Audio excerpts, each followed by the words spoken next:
Olá, boa noite, Adonis, boa noite a todos. Sejam todos bem-vindos mais uma vez. Estamos conversando mais um episódio do programa Papo de Biólogos aqui no meu canal. No episódio de hoje, vamos fazer mais uma atualização semanal do perfil epidemiológico do coronavírus aqui na região de Feira de Santana e Alagoinhas, sempre ali a partir dos dados gerados a partir dos gráficos feitos por Adonis, né, tendo como fonte primária de informações principalmente os órgãos oficiais de saúde, sejam os municípios, sejam as secretarias estaduais, quando forem necessários também fazer algum tipo de confrontamento de informações, é possível trazer também informações do próprio Ministério da Saúde, assim como em alguns momentos também Adonis faz comparações dos dados regionais com as fontes fornecidas pela própria OMS. Tá? Então, antes de Adonis iniciar o processo ali de atualização desta semana do perfil epidemiológico da doença, quero convidar mais uma vez vocês a se inscreverem no canal, ativarem ali as notificações para quem quiser receber em tempo real ali a informação de novos episódios, tá? Então fiquem à vontade, são sempre bem-vindos e também fiquem à vontade para dar algum tipo de feedback, seja através do like, seja através do dislike, seja através dos comentários, tá? Aqui ou em redes sociais, de preferência que os comentários possam ser feitos aqui, se quiserem deixar perguntas, se quiserem fazer alguma correção, se quiserem esclarecimento contra alguma informação passada, é importante sempre esse feedback de vocês. Lembrando que, além desse episódio semanal de atualização do Covid, né, nós temos também sempre um tema variável, mas sempre abordando ali a questão da saúde, então fiquem atentos também.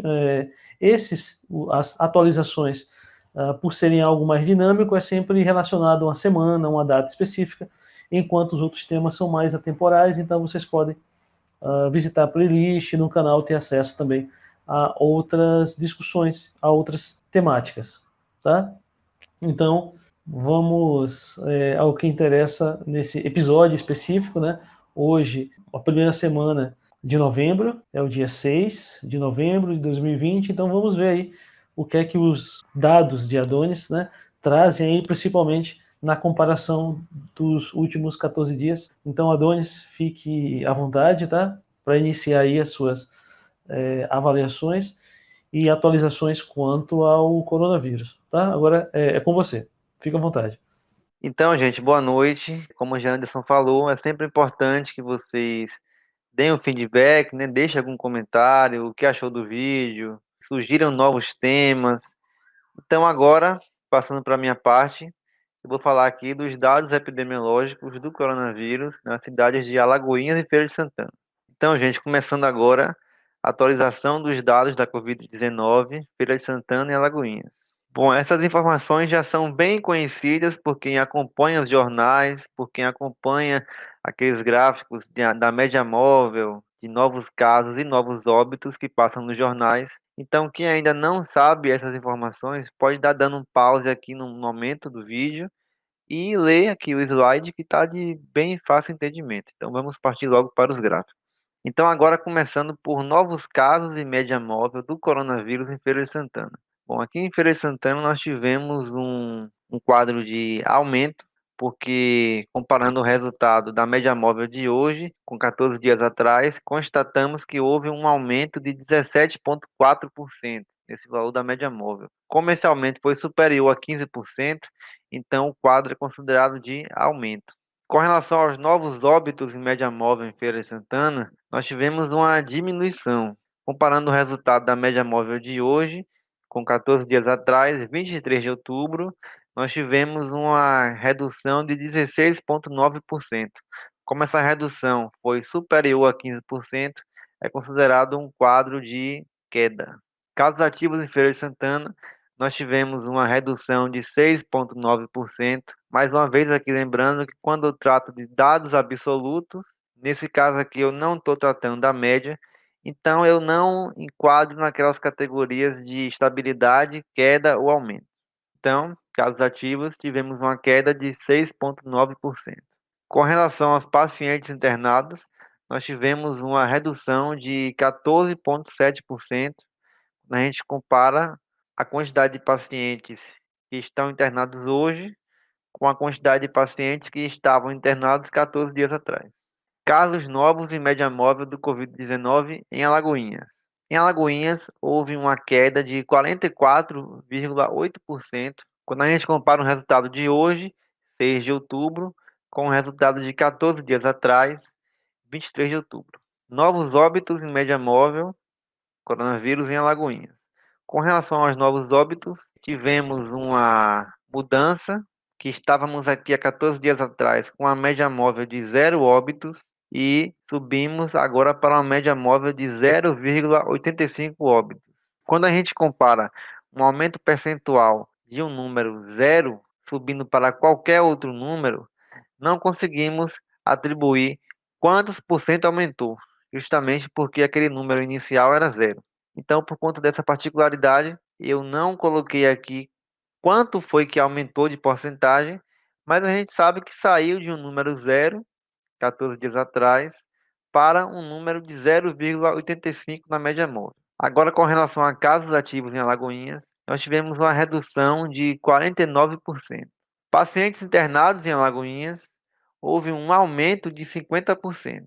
Saiu de 4 pacientes internados há 14 dias atrás e hoje estamos com 6 pacientes internados. Agora, falando da taxa de letalidade do coronavírus em Alagoinhas, essa semana eu atualizei os dados, mas não mudou muito também com relação à última vez que eu trouxe esses dados aqui para vocês. Bom, para a Feira de Santana, nós temos um total de 12.649 casos, sem considerar teste rápido. E, nesse parâmetro, nós temos uma taxa de letalidade de 2,01%. Já considerando o teste rápido na estatística, para a Feira de Santana temos um número de 15.641 casos no total, com uma taxa de letalidade de 1,62%. Já quando a gente fala de Alagoinhas, a quantidade de casos no total, sem considerar teste rápido, são 1.225, com uma taxa de letalidade de 6,53%. Já quando a gente considera os testes rápidos na estatística, em Alagoinhas nós temos um total de 6.089 casos, com uma taxa de letalidade de 1,31%. Então, mais uma vez eu trouxe aqui os dados a nível nacional. A gente vê que, com relação a novos casos e considerando as semanas epidemiológicas, aqui nesse gráfico, cada coluna dessa aqui representa uma semana completa de dados. Cada semana representa a quantidade total de novos casos que ocorreu naquela semana. Quando a gente compara aqui a última semana com dados completos e compara com a anterior, nós vimos aqui uma pequeníssima redução. Mas quando a gente compara com a semana retrasada, continua sendo um número mais alto, né? Em compensação, a gente percebe aqui uma tendência de queda de forma geral aqui nesse gráfico. Essa semana aqui eu não uso para comparação porque é a semana que estamos atualmente e ainda não possui dados completos.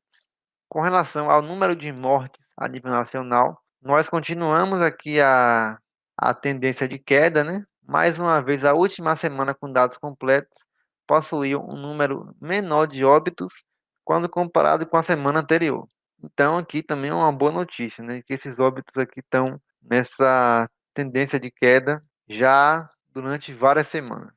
Bom, era isso que eu tinha para mostrar hoje e vamos agora chamar a Jean Anderson para fazer alguns comentários sobre esses dados que tivemos. Mais uma vez, obrigado, Adonis, pelos gráficos, pela interpretação, né?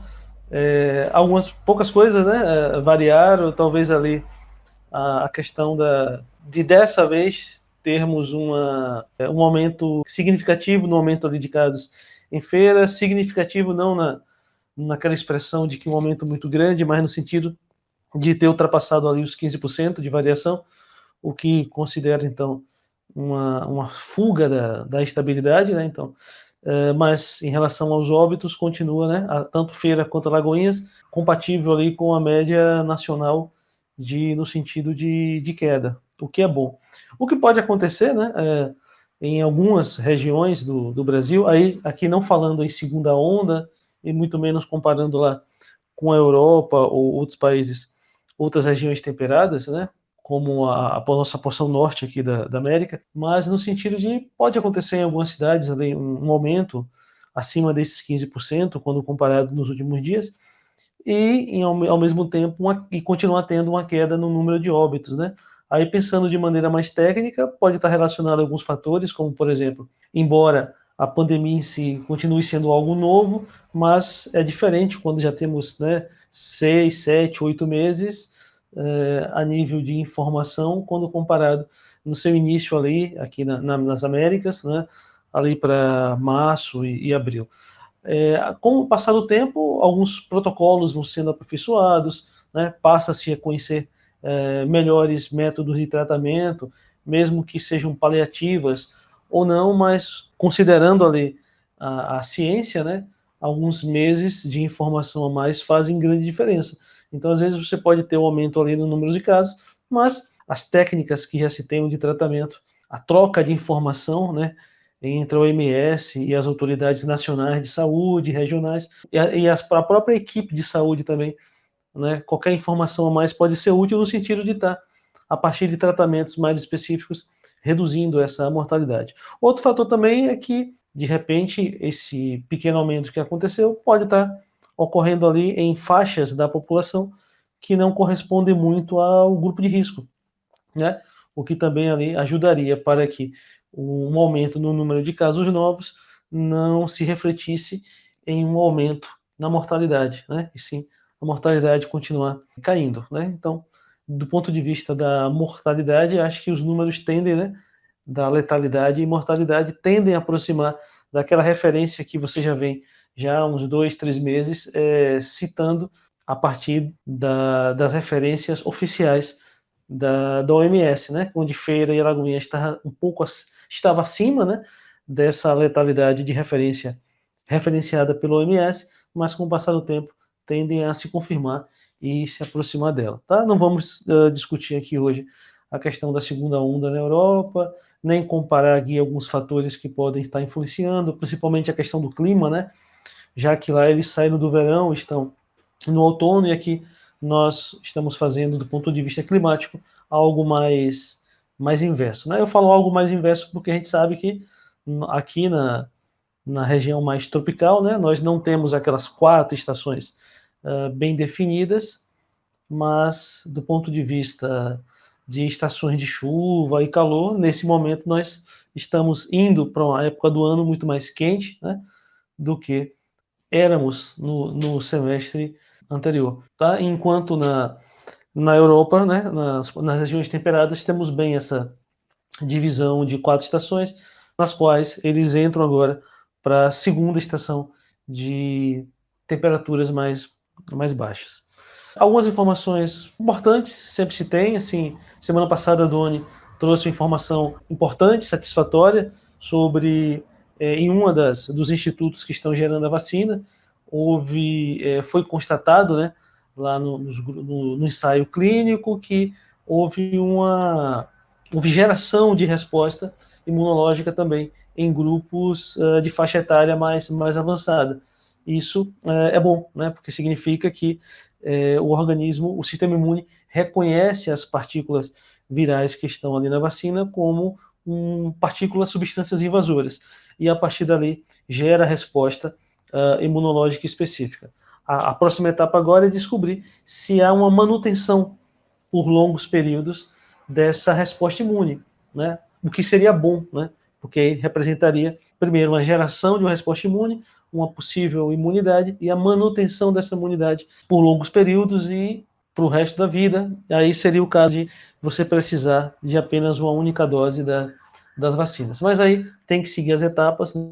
Protocolo científico para se averiguar bastante isso. Houve também algumas polêmicas quanto à presidência da República, em alguns momentos falar-se que não iria comprar a vacina chinesa, em outro momento voltar atrás, né? O ideal é que essas decisões não sejam tomadas do ponto de vista político, né? O que seria mais interessante como população, né? Ouvir, assim, do Palácio do Planalto, era que o governo tenta se manter atualizado, né, quanto ao desenvolvimento dessas vacinas, informações que podem ser obtidas de fonte primária, a partir dos próprios institutos fabricantes, né? Seguindo também ali as informações trazidas pelo OMS e pela comunidade científica internacional, e também pode se manter atualizado pelos próprios órgãos nacionais de saúde, seja a Anvisa, seja o próprio Ministério da Saúde, né? Então, talvez fosse mais interessante dizer, né, que nesse momento, do ponto de vista técnico, qual seria a recomendação da própria Anvisa e da própria OMS, do próprio Ministério da Saúde, desculpe, sobre comprar ou não essas vacinas, né? Daí a dizer, né, que daqui a 3, 4 meses seria efetivado compras, não tem como fazer isso, porque aí seria você dar um chute no escuro. O conhecimento científico, ele é racional, ele é sistêmico, mas também experimental, né? Ou seja, ele é falível. Então, a partir de uma experimentação, algo que possa ser aceito hoje, futuramente pode ser refutado ou vice-versa. Então, o mais importante é talvez explicar, né, à população que o governo tenta se manter atualizado e a partir de informações técnicas que podem mudar ou não de acordo com o próprio protocolo científico. Talvez fosse isso o que fosse mais importante, né, ou interessante a ser ouvido. Então, o que mais? Teve um estudo recente também que uma notícia boa até, que nesse estudo eles conseguiram, sugerem na verdade, que a competência imunológica em relação ao vírus conseguiu se manter por longos períodos, ou seja, nas pessoas que participaram desse estudo houve uma manutenção da imunidade específica e adquirida quanto ao coronavírus, tá? Talvez uma vez que houve a pandemia, talvez seja esse tipo de notícia a melhor possível, tá? Então, no mais, acho que a Donis trouxe muito bem as atualizações, né? Com o tempo dá essa sensação de que é mais rápido, mas é porque pelo fato de que se tornou algo prático, né? E houve uma sequência semanalmente, e quem acompanha aqui também já começa a pegar as informações ali, acompanhar a leitura e as informações que a Donis traz de maneira muito mais rápida, né? E aí dá essa sensação de que o episódio de hoje é sempre mais curto. Vamos aguardar o que acontece ainda em relação ao coronavírus, principalmente após as eleições, né? Porque muito, né, do que foi subsidiado em termos de discussões sobre, principalmente do ponto de vista mais emocional do que racional, foi muito em cima do que a mídia cobria ou divulgava, né? Nos últimos 2 meses, a mídia passou a dar uma atenção maior, né, ao período eleitoral. Então, vamos ver como se dá essa segunda onda de cobertura da mídia sobre o coronavírus após as eleições. Tá? Então, até lá, convido mais uma vez, né, você para a gente continuar juntos sendo informados aqui desse perfil epidemiológico. Tá? Adonis, se você quiser fazer algum comentário acerca de alguns tópicos que eu trouxe aqui, a questão da segunda onda, a polêmica lá envolvendo o governo e a compra das vacinas, ou uma possível resposta imunológica em relação à vacina que você comentou no último programa, fique à vontade, tá? Bom, comentando aqui os dados que Jean Anderson passou, com relação à segunda onda na Europa, principalmente países como a Itália, Espanha, França, que tiveram ali o chamado lockdown, né, aquele fechamento severo das cidades, inclusive com multa, inclusive fechando de forma dura todos os estabelecimentos, restringindo o acesso da população às ruas, etc. O que houve foi que teve uma curva ali bem acentuada e depois houve uma queda um pouco que abrupta daquela curva, porque houve esse lockdown mais severo. Aqui no Brasil a gente não teve esse lockdown mais severo, a gente teve o isolamento social, teve algumas medidas restritivas mais leves, né? Não houve aplicação ali de multa, né? E assim, teve alguns estados, teve algumas cidades, como São Luís, por exemplo, que aplicou lockdown, mas foi durante pouco tempo e não teve uma adesão tão grande ali quanto teve em países como Espanha, Itália e França. Então, o que a gente vê aqui foi que os dados, né, os dados relativos a mortes, a novos casos, foram caindo, de certa forma, naturalmente, né? Estamos já aqui em Alagoinhas e Feira de Santana há mais de 2 meses com o comércio aberto com restrições, né, com uso de máscara, mas aberto. Comércio, academias estão abertos de modo geral e a gente ainda continua com aquela queda gradativa dos dados. Então, o que a gente vê a nível geral no Brasil é que existe uma expectativa menor de que ocorra essa segunda onda. Primeiro, por conta desse fator que eu falei, né? Aqui a gente não teve uma queda abrupta da curva, a gente teve uma queda ali de um ritmo menor, mas de uma maneira mais gradual. E também tem o fato de que a gente está coincidindo com a chegada do verão, enquanto que na Europa eles estão coincidindo com a chegada do inverno. Como a gente sabe, no inverno existem condições maiores que propiciam que aumente o contágio, como muitas pessoas ficando em locais fechados por conta do frio, uma maior chance de haver aglomerações, e também o fato de que o coronavírus, já teve estudos sobre isso, ele sobrevive menos tempo em uma superfície onde há uma incidência alta solar.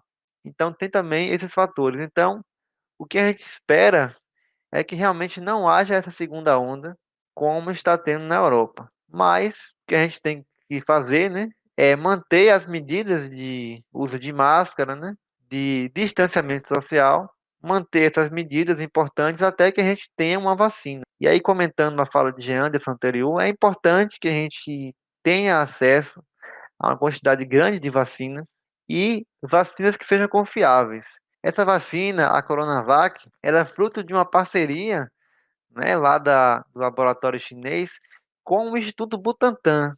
O Instituto Butantan, como todo brasileiro sabe, é uma instituição de renome e é uma instituição que tem uma grande tradição na produção de vacinas.